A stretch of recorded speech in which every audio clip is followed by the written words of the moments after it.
Hi everyone. ఈరోజు మా ఇంట్లో కేదారేశ్వర స్వామి వ్రతం అయితే జరిగింది.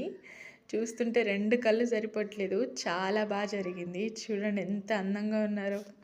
క చూడండి. అయితే ఫుడ్ వచ్చేసి పులిహార, వైట్ రైస్ అండ్ పరవన్నం, ఇంకా అలాగే ఐటమ్స్ అయితే అలాగే పప్పు, దోసకాయ. ఇంకేం చేసాము గెస్ట్ చేయండి చూద్దాం. నేతి బీరకాయ, కార్తీక మాసంలో తినాలంటారు కదా, నేతి బీరకాయ దోసకాయ కలిసిన పచ్చడిది. అలాగే వంకాయ టమాటా వండేసాం. అండ్ ఇంకా ముద్దపప్పు. అండ్ ఇంకేంటో గెస్ట్ చేయండి చూద్దాం. వేడి వేడి నెయ్యి, ఇంకా పూర్ణాలు, వేడి వేడి పూర్ణాలు, అలాగే గారెలు. లెక్కనోము కదండి, అలాగే చేస్తారు. సో టోటలీ ఇవే మా ఫుడ్ ఐటమ్స్.